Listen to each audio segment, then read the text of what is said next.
Garden design ideas with climbing roses.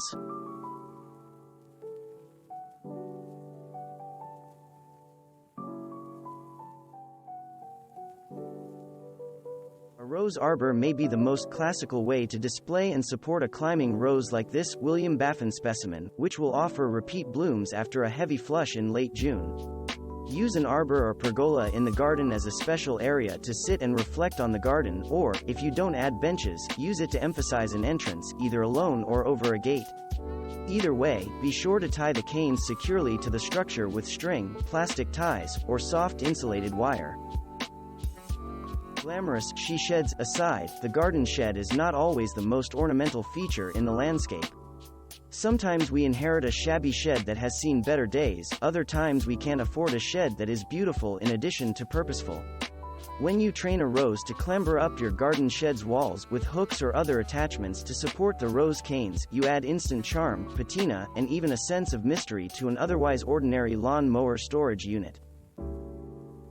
For homes with a second-story balcony, only the smallest footprint is required to grow a thriving climbing rose. Dig a hole at least 2 feet in circumference and 18 inches deep, and amend generously with composted manure and leaf mold. Choose a vigorous climbing rose that will eagerly reach for the top of your balcony. Some rambler roses will attain heights of 40 feet or greater, so check the growing tag for mature height information. Many rambler roses only bloom once, but Snow Goose and the pale yellow Malvern Hills bloom repeatedly. Climbing roses and mature trees can coexist as garden companions, if planned with care.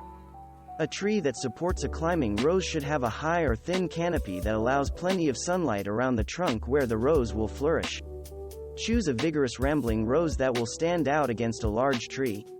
Use clips, netting, or string to support canes.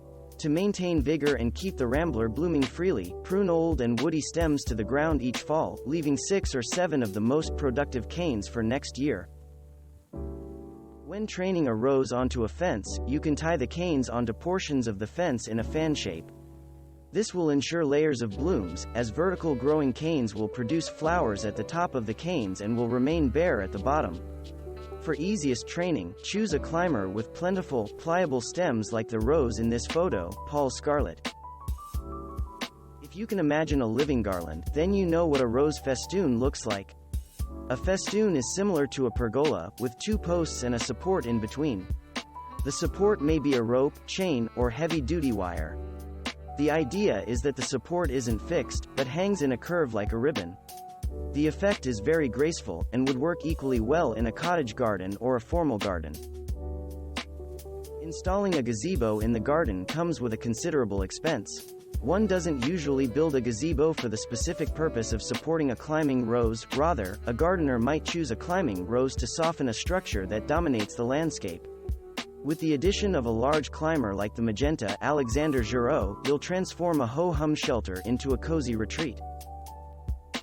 A garden lamp standing stiffly in the center of the garden sometimes looks out of place, but all you need is a climbing rose to help this post blend into its surroundings. Bear in mind the mature height of the rose, as you don't want the light itself to be consumed by flowers. Manageable climbers for lamp posts include the brilliant orange, warm welcome, about 10 feet tall, or the cheerful scarlet blooms of dizzy heights. Train the canes in a spiral pattern up the post, and tie loosely for support. The placement of a rose-covered trellis in your garden can serve as a boundary for an outdoor room, or a trellis can be freestanding.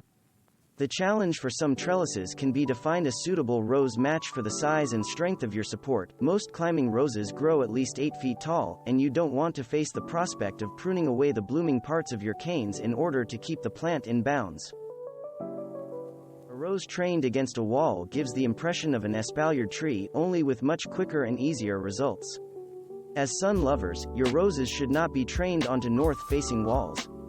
A sun-warmed east or south-facing wall, on the contrary, may bring you more blooms than a freestanding structure.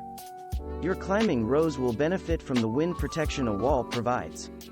Fasten canes to the wall at a distance of at least an inch to provide mildew-reducing air circulation. Thanks for watching. Subscribe for more interesting videos. And please hit the like button for the YouTube algorithm.